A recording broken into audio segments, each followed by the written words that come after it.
boa noite, queridos irmãos e queridas irmãs. Bom, então agora a gente vai à nossa introdução. Como se divide o Livro dos Espíritos, né? Nós temos 4 partes, sendo a parte primeira composta pelas questões de 1 a 75. E do que trata a parte primeira? Das causas primárias. E que tem a sua correspondência, a sua ampliação no livro A Gênese, feito por Allan Kardec. E alguns podem pensar, mas 75 questões é pouco, né? Só 75? Mas são questões extremamente densas, filosóficas, de ordem científica, questões em que muitas vezes nós ficamos 2 encontros para tratar de alguma delas. A parte segunda é a parte mais interessante, pelo menos em termos de novidade, né? Foi onde Kardec abordou as comunicações entre o mundo material e o mundo espiritual, né? Onde Kardec fala em 613 é o número da última questão, e 76 é o número da primeira. Quase 550 questões acerca desse plano espiritual, o mundo dos espíritos, que se complementa no livro dos médiuns. A parte terceira já vai das questões 614 a 919. 919 é a grande reflexão de Santo Agostinho, que compõe as leis morais, que foi ampliada, né, e trazida através da obra O Evangelho segundo o Espiritismo. E, por último, a parte quarta, que trata das penas e consolações, que vai das questões 920 a 1019. Também podemos dizer que é uma parte pequena, né? Aproximadamente 100 questões, que foi também complementado no livro O Céu e o Inferno. E quem quiser se aprofundar um pouco mais na doutrina espírita, tem o livro As Obras Póstumas de Kardec, que foram escritos, né, que ele fez de forma tranquila, serena, sem nenhum tipo de obrigação. E ali nós vemos um outro Kardec, né, tratando de outros assuntos. É uma obra também interessante. Além, claro, dos volumes da Revista Espírita de Paris. E agora, queridos irmãos, queridas irmãs, aqui presentes conosco e que irão assistir esse estudo no nosso canal do YouTube, vamos às questões reservadas para o estudo da noite de hoje. Olá, queridos irmãos. Que sejam de paz os nossos pensamentos e os nossos sentimentos, para que possamos aproveitar essa oportunidade abençoada do Pai de estudarmos juntos essa obra maravilhosa de Allan Kardec, o Livro dos Espíritos. Hoje nós daremos continuidade na parte terceira do capítulo 1, da lei divina ou natural. Conhecimento da lei natural. Nossa primeira questão é a 623. Kardec questiona: os que hão pretendido instruir os homens na lei de Deus, não se têm enganado algumas vezes, fazendo-os transviar-se por meio de falsos princípios? E a espiritualidade responde: certamente hão dado causa a que os homens se transviassem apenas aqueles que não eram inspirados por Deus.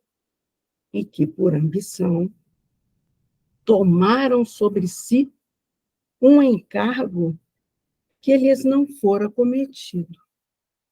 Todavia, como eram, afinal, homens de gênio, mesmo entre os erros que ensinaram, grandes verdades muitas vezes se encontram. Então, meus irmãos, nós já aprendemos lá desde a questão 622, em nosso último encontro, que Deus confiou a certos homens, espíritos superiores, né, a missão de revelarem a sua lei, com o fim de trazer progresso à humanidade. Aí nós vamos ter os esclarecimentos que os falsos princípios podem nascer até dos gênios, porque isto depende do momento em que se inspiram para dizer algo à humanidade. Ou seja, deram causa a que os homens se transviassem aqueles princípios transmitidos não inspirados por Deus, e que, por ambição, tomaram sobre si um encargo que lhes não fora cometido. Assim, algumas verdades são torcidas, né? E algumas torcidas a tal ponto que levaram os homens a extremos, como a sacrifícios humanos para louvar a Deus, né? Entretanto, Deus deixa que esses homens prossigam, porque mesmo entre os erros que ensinaram, grandes verdades muitas vezes se encontram, como a fé inabalável em Deus. Então, certamente, não é? Na história da humanidade, há culturas onde o sacrifício humano foi praticado, como, por exemplo, na cultura pré-colombiana, asteca, entre outras, né?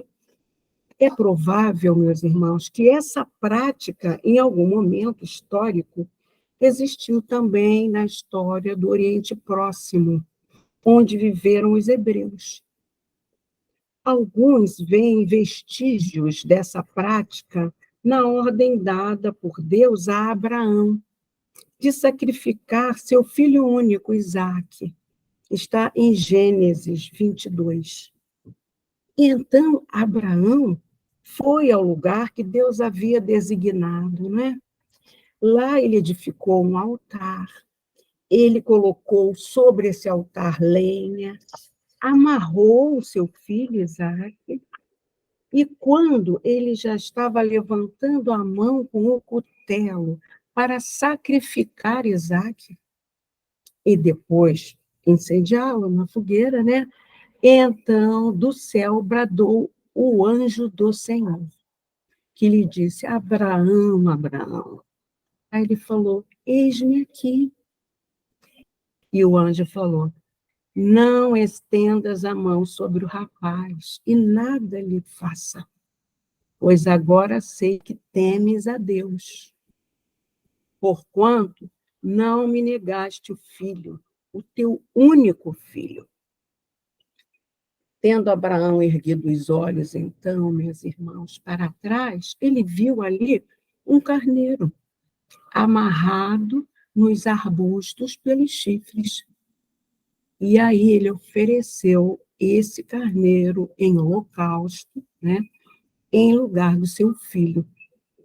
A Bíblia também traz uma outra narrativa, em Juízes 11, e é contada a história ali de Jefté, que era um cidadão hebreu, filho de uma prostituta com Gileade. Então, ele foi excluído pelos irmãos quando se tornaram homens, porque os irmãos não queriam que ele herdasse os bens deixados pelo pai, uma vez que ele era filho fora do casamento, não é? E assim ele foi embora. Só que esse cidadão, ele era muito valente. muito valente. E quando aquele lugar foi ameaçado de invasão pelos amonitas, aí os anciãos chamaram o Jefté porque conheciam a valentia dele.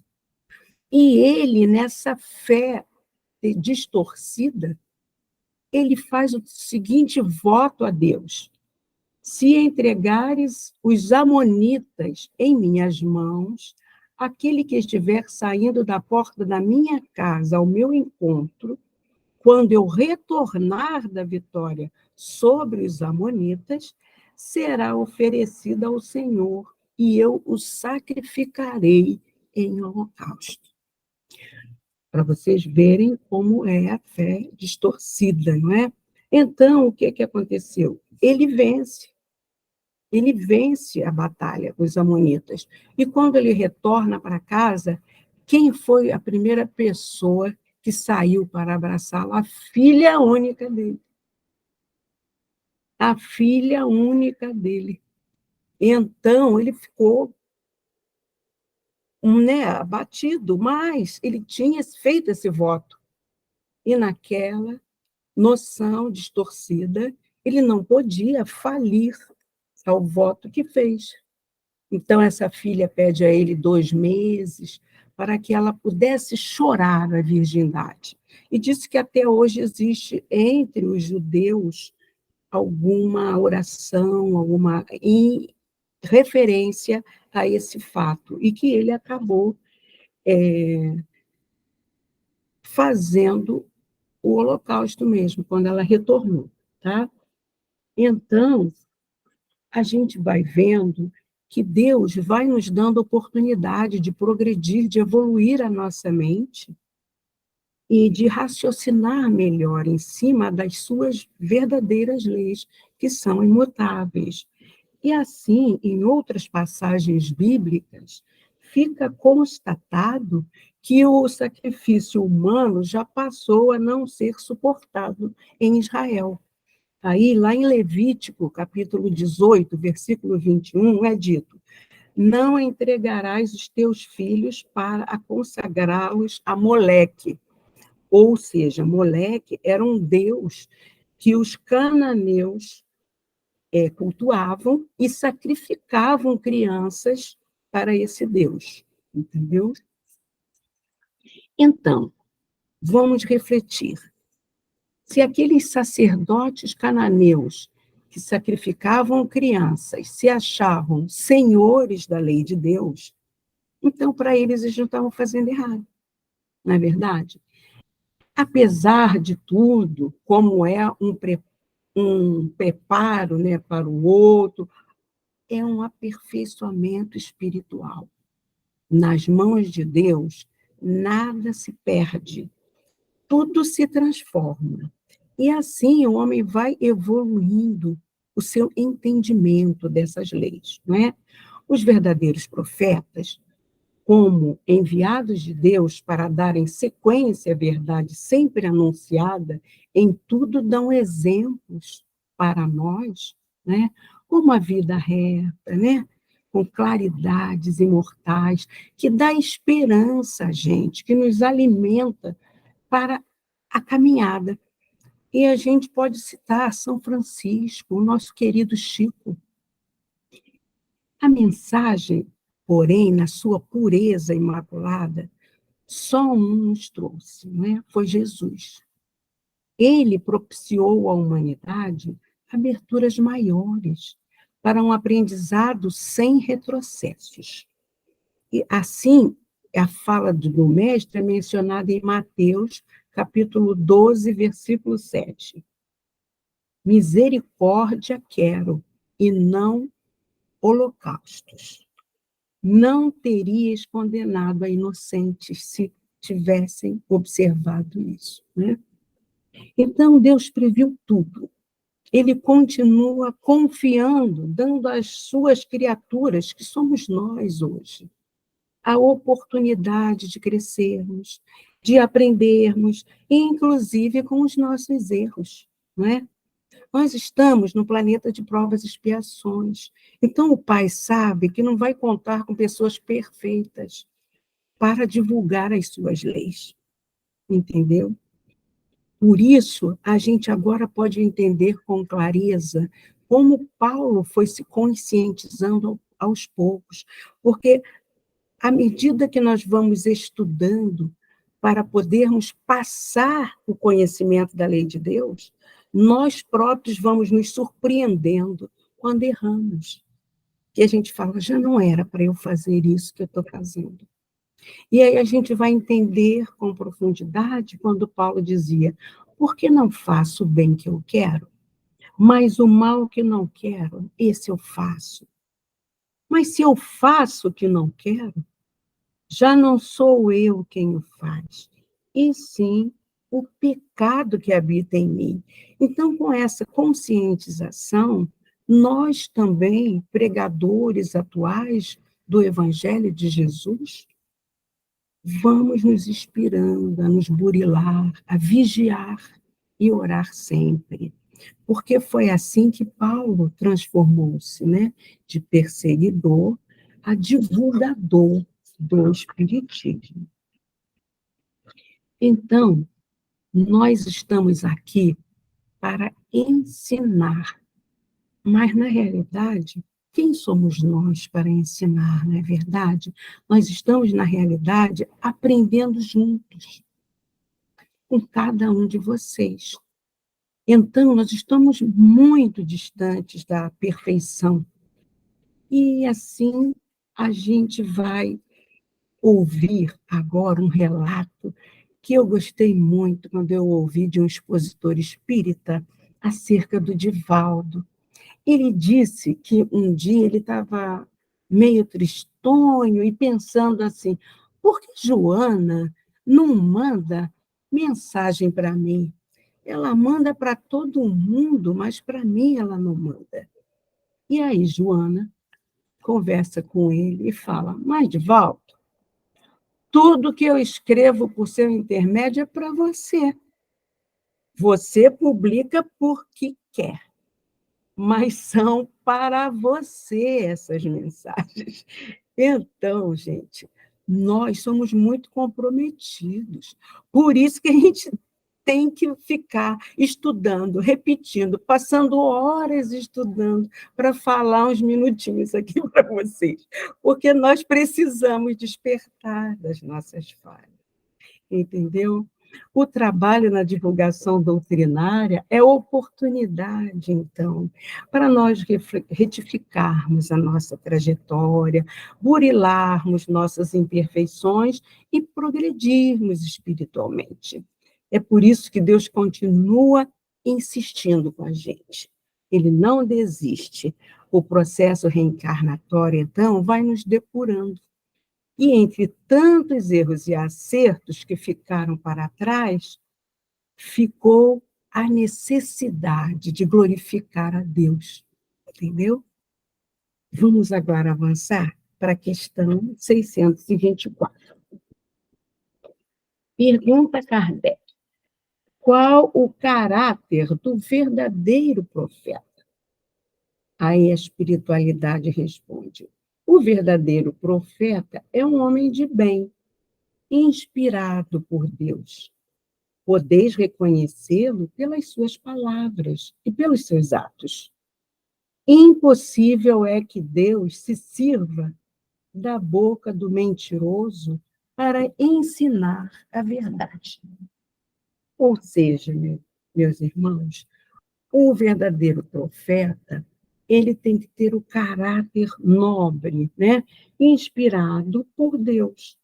Ele tem que ser aquele homem de bem que pratica o BIP, o tradicional BIP, né? Benevolência para com todos, indulgência para as imperfeições dos outros e perdão das ofensas. A gente sabe que isso ainda é difícil, né? O espírito, para ser elevado, não precisa, certamente, de frequentar tal ou qual religião, né?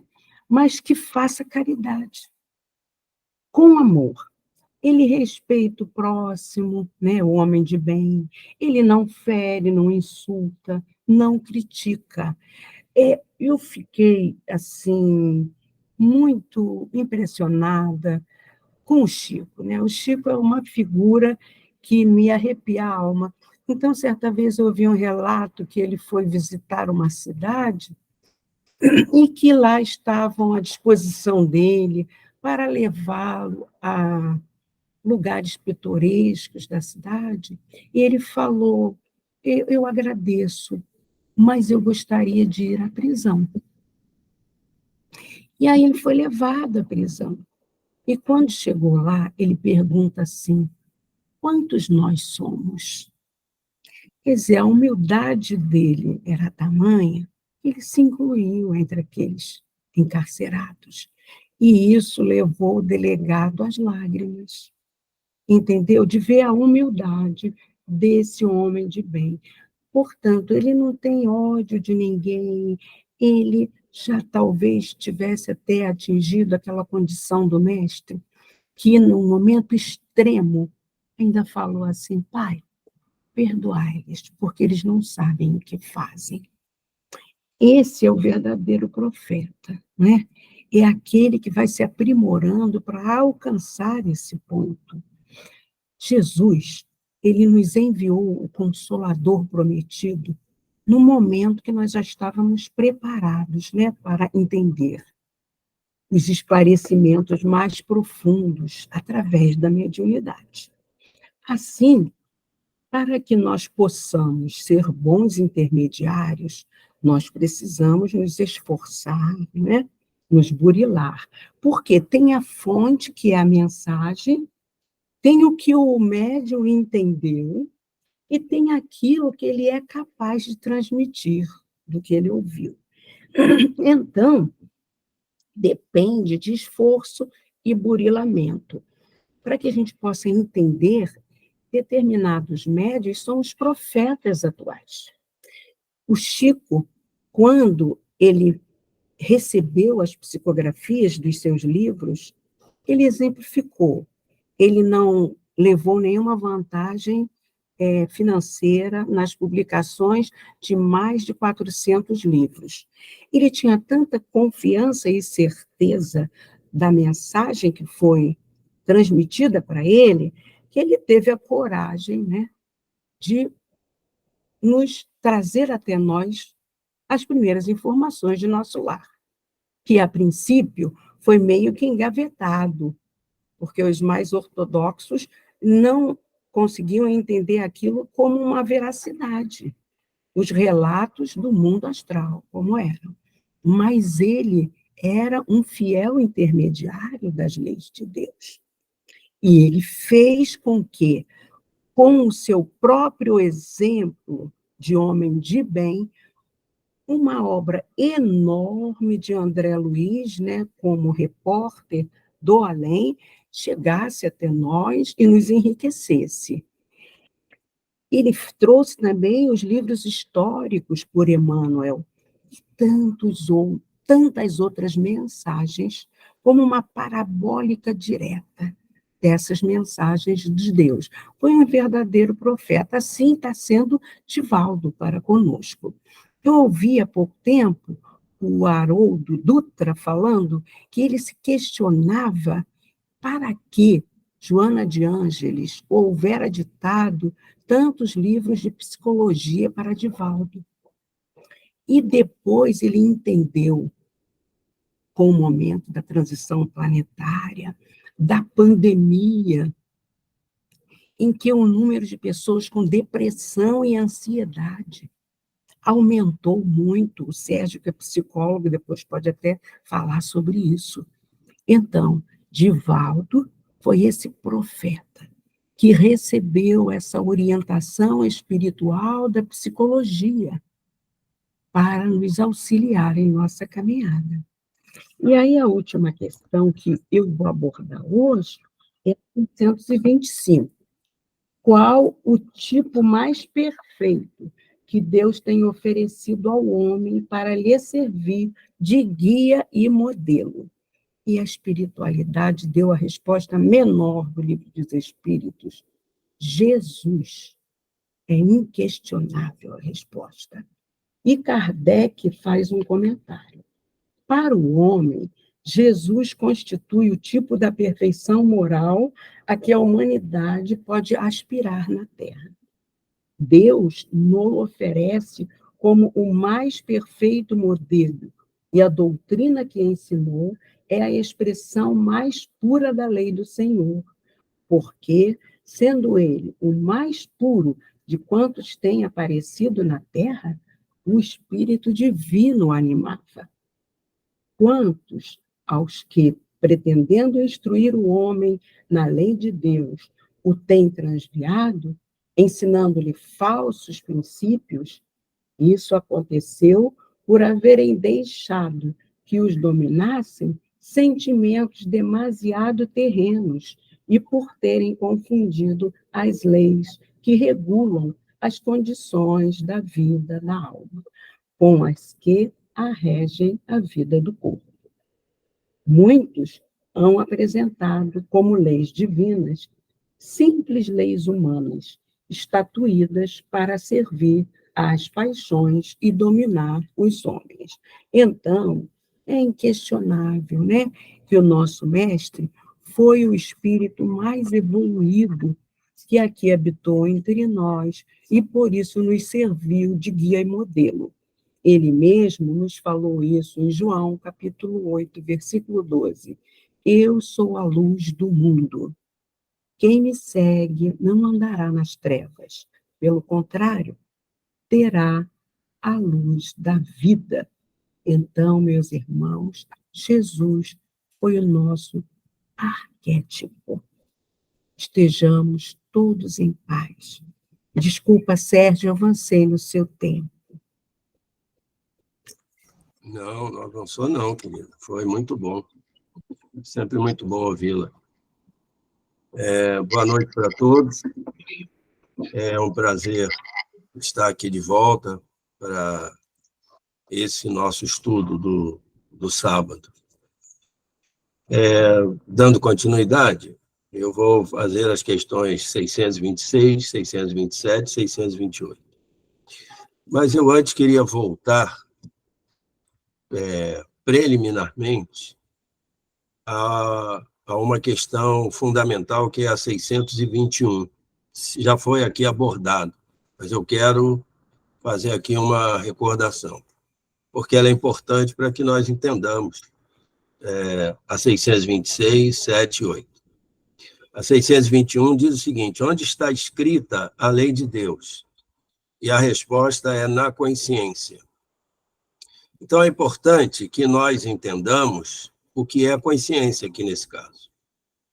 Tá? Se nós formos pensar no que hoje é considerada a consciência, do consciente, do inconsciente, todos conhecem essas duas palavras e um sentido geral, consciente e inconsciente, nós vamos perceber que, quando os espíritos respondem que está na consciência, não é dessa que se trata. Nós estamos aqui todos acordados, prestando atenção, então estamos trabalhando com o que a gente vai chamar de ego. Nosso ego. Nós estamos aqui despertos, nós estamos conscientes, mas não é disso que se trata. Essa consciência é alguma coisa do campo do espírito, porque as leis de Deus, elas imutáveis, elas teriam que estar no espírito. É algo do campo do espírito, não deste campo da consciência, da forma com que nós lançamos mão da palavra atualmente. Consciente, inconsciente, hoje estamos todos conscientes. Isso não quer dizer que nós estejamos, por exemplo, praticando as leis de Deus. O que quer dizer é que este conhecimento, vou usar uma expressão não tão adequada, mas essa intuição para o que são, para quais são as leis de Deus, elas estão em nós desde sempre. Desde sempre. E é por que eu estou dizendo isso? Porque a questão 126 começa através da seguinte... A questão, exatamente, a pergunta é a seguinte. As leis divinas e naturais, e aqui nós vamos perceber que divinas e naturais para o Kardec, neste caso, querem dizer a mesma coisa, é o mesmo conjunto de leis. As leis divinas e naturais só foram reveladas aos homens por Jesus. E antes dele, só foram conhecidas por intuição. Essa é a pergunta de Kardec. Os espíritos respondem. Não dissemos que elas estão escritas por toda parte? O que quer dizer que elas estão escritas por toda parte? Vamos lá para a colocação que foi a da pergunta. As leis divinas e naturais só foram reveladas aos homens por Jesus?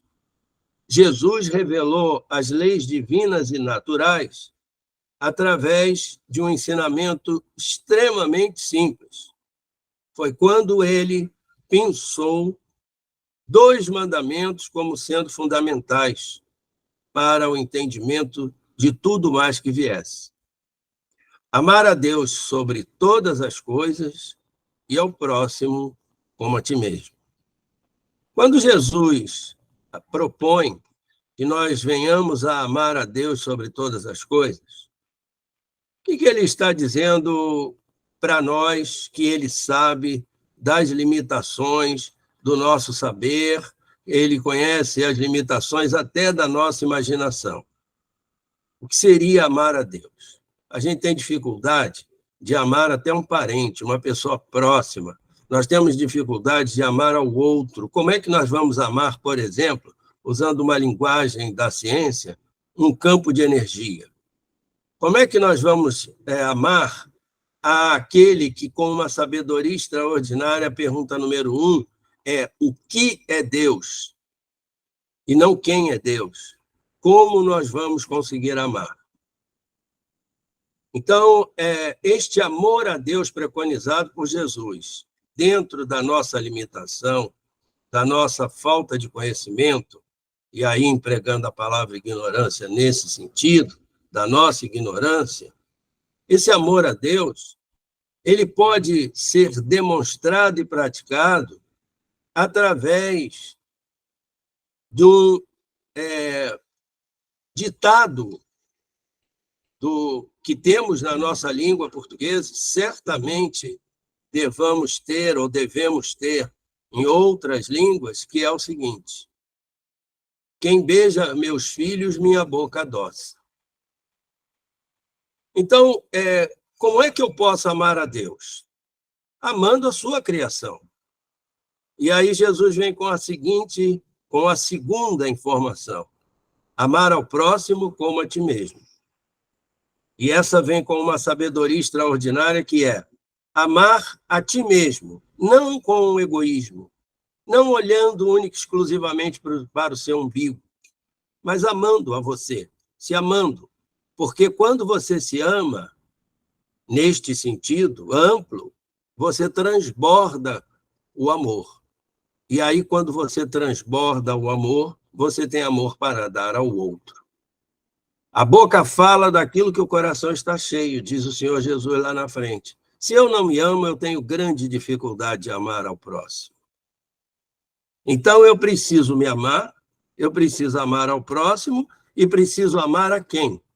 Por exemplo, a natureza, a criação divina. E se eu amo a natureza, se eu amo a criação divina, se eu amo o planeta, isso foi dito há 2000 e poucos anos. Se eu amo o planeta, se eu amo a criação divina, se eu amo a natureza, eu estou amando a criação do Senhor.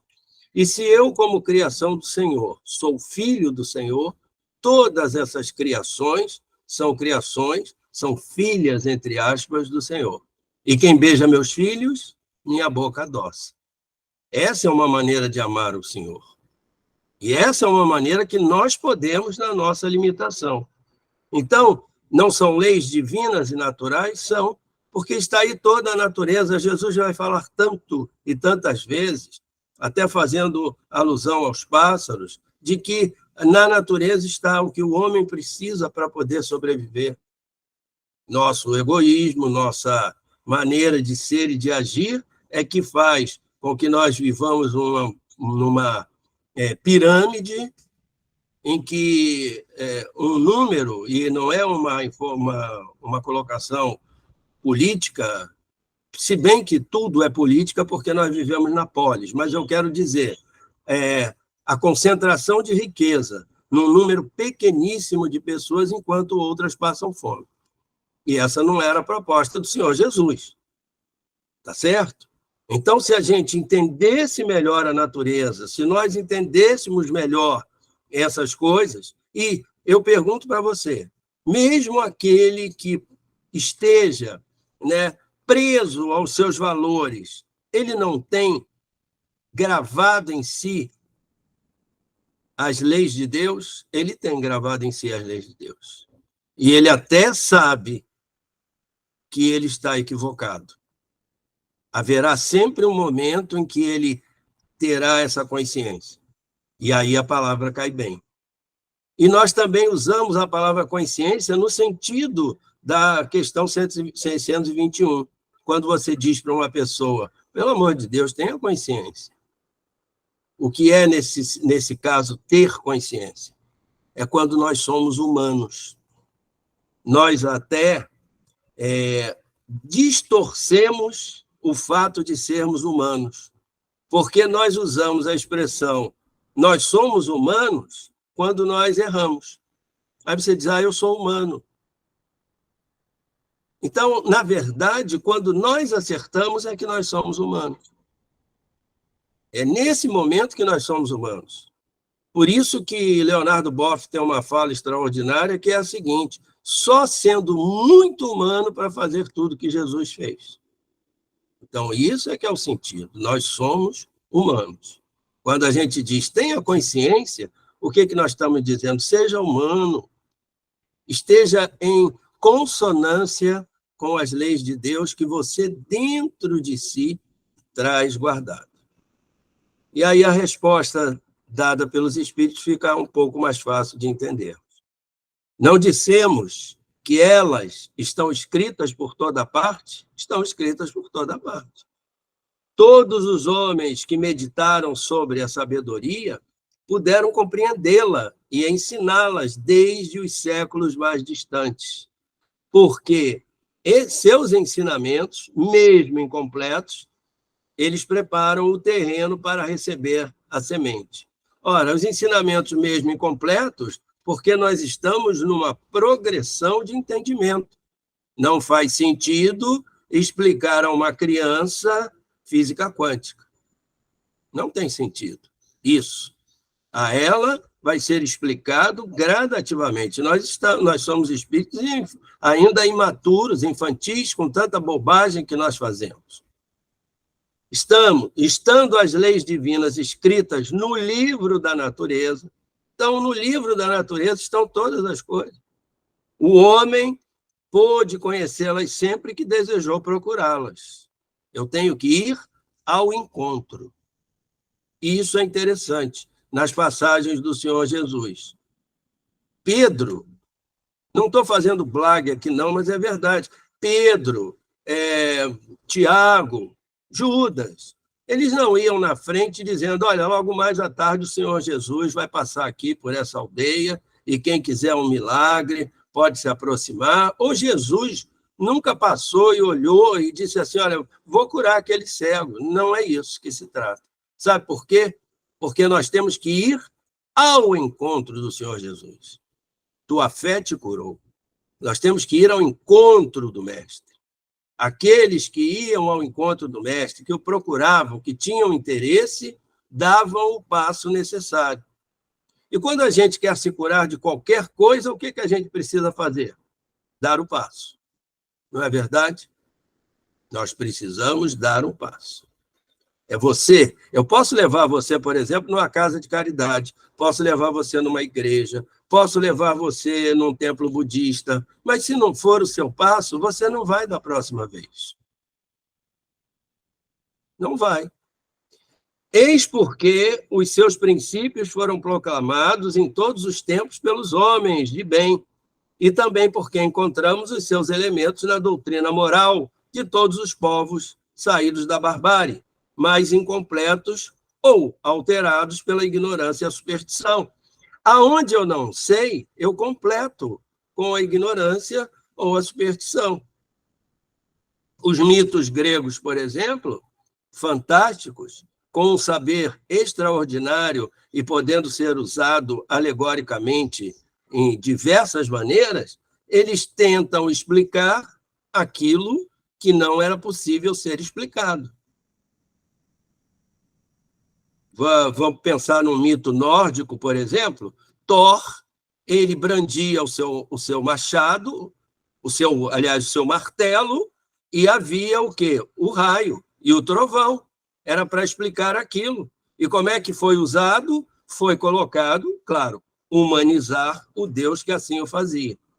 E é tão extraordinário esse conhecimento que está aqui à disposição, à procura, que lá no outro continente, por aqui, quem fazia a mesma coisa só com um tacape era Tupã, que com o seu tacape fazia a mesma coisa. E não tinha Zap, não tinha internet, não tinha Google para saber como é que faz. Questão 627. Desde que Jesus ensinou as verdadeiras leis de Deus, como é que ele ensinou?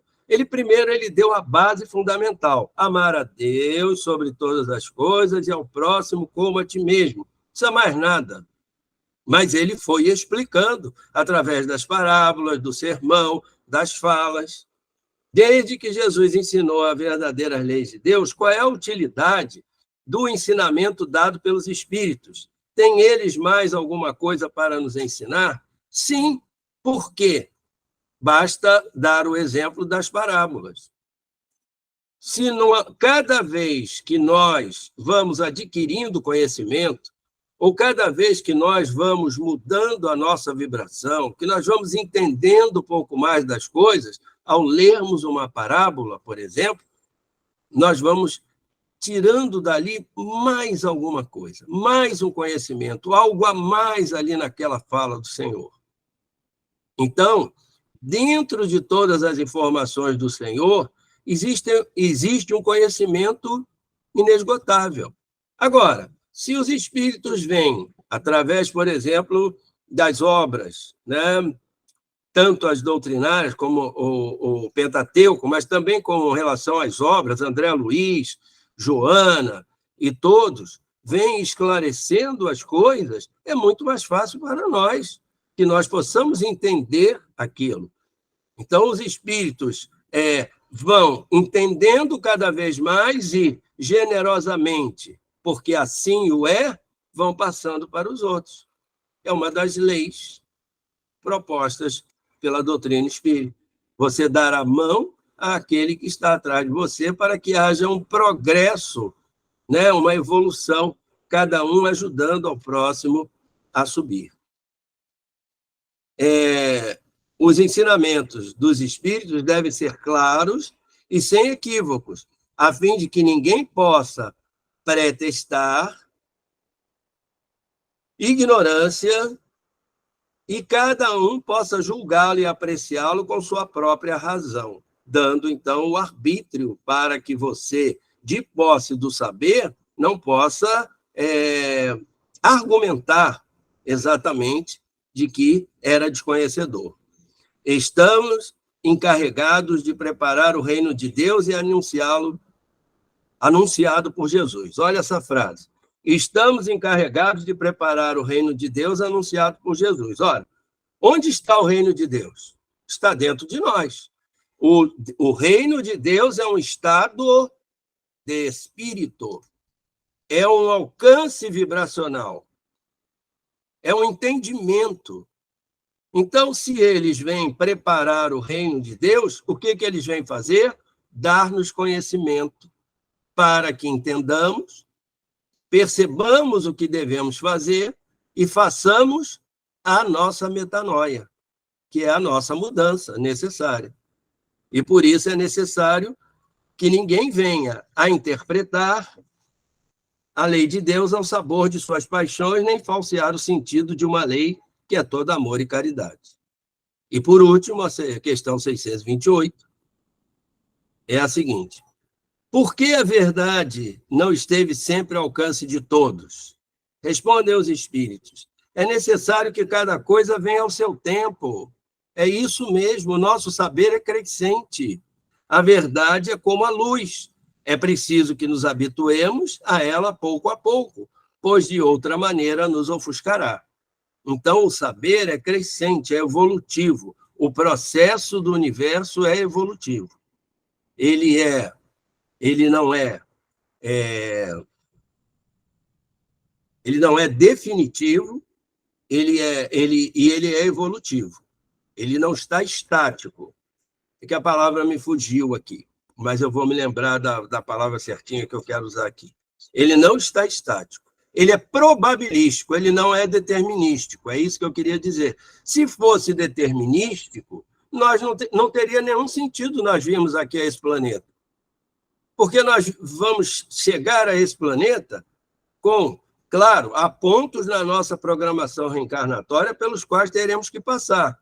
2 pontos são definidos: onde nós vamos nascer, quem são nossos pais, a família, o país, o sexo e tudo mais, e se nós não atentarmos contra, quando nós vamos encerrar a nossa participação.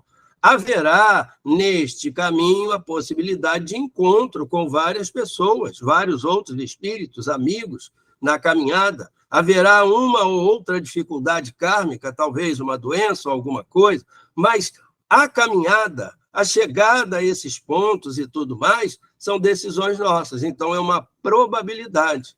É probabilístico, ele não é determinístico, né? Só lembrando, ninguém veio aqui para ser, por exemplo, um mau pai, bater nos seus filhos, porque na outra vida esses filhos eram maus, bateram no pai, acabaram com a família dele, são inimigos que estão na mesma família. Não tem isso.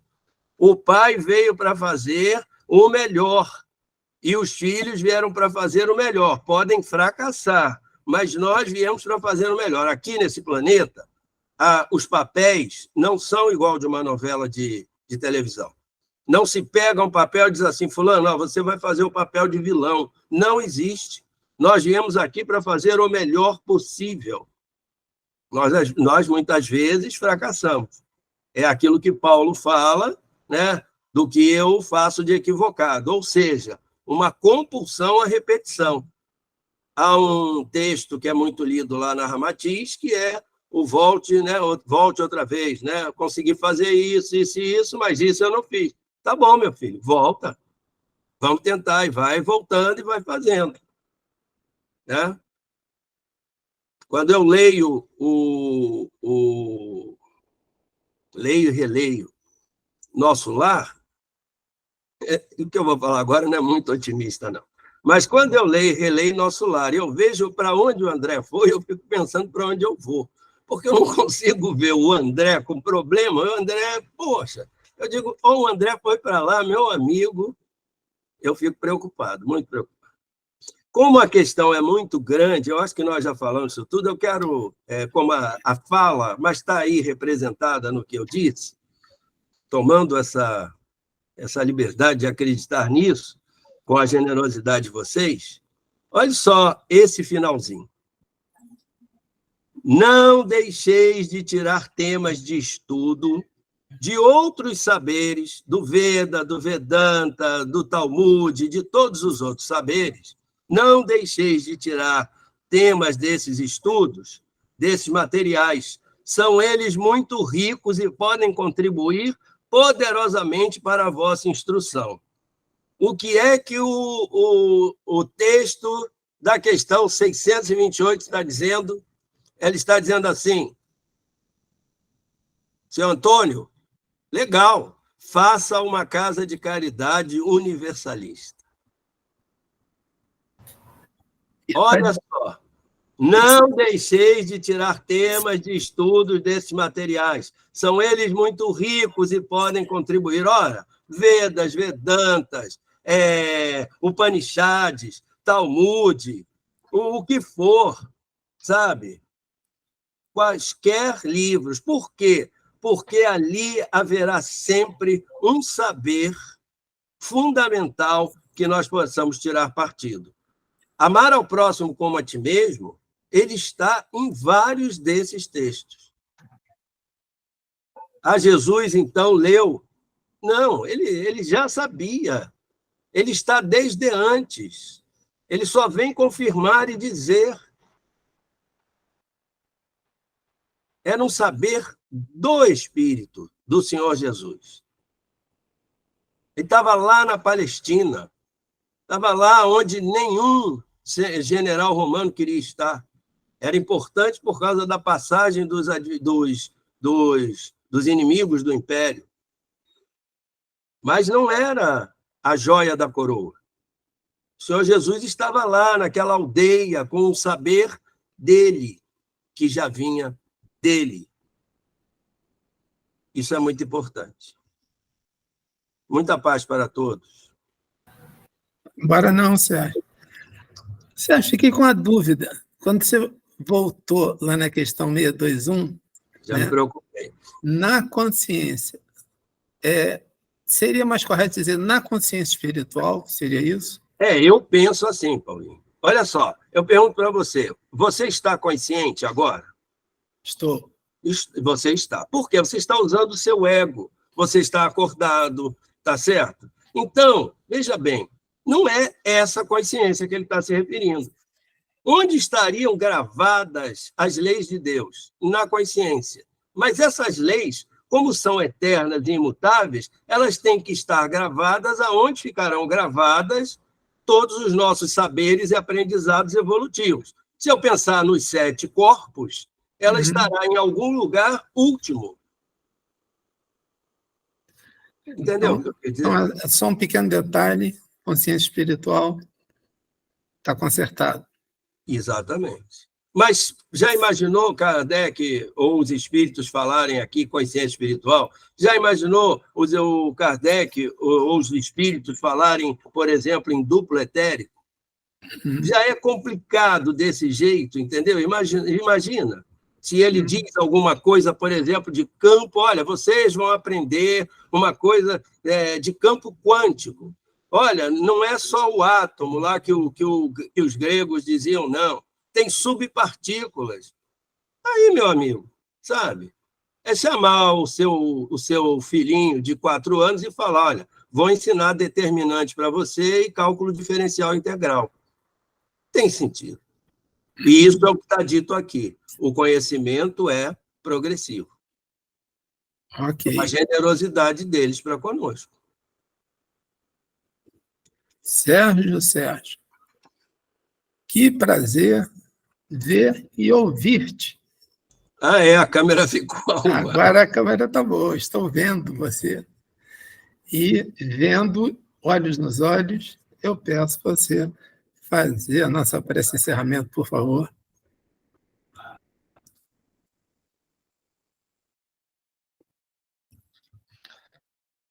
Está com fone, Sérgio? Som. Obrigado, Paulo. Graças a Deus. Jesus, querido e bom amigo, nosso irmão mais velho, Maria de Nazaré, nossa Mãe Santíssima, São José Carpinteiro, a Sagrada Família. Agradecemos do fundo do coração mais um sábado de aprendizado, de aproximação aos conhecimentos trazidos pelos Espíritos, aos conhecimentos trazidos pelo Senhor Jesus e que são feitos para iluminar o nosso caminho. Que com esse conhecimento nós possamos tropeçar menos, que nós possamos acalmar os nossos corações nas ocasiões em que a turbulência ocorra. E esse sábado é um bálsamo para nós todos, que nós possamos continuar com saúde física e mental nessa nossa caminhada de aprendizado. Graças a Deus. Graças a Deus. Um grande abraço a todos e até a próxima.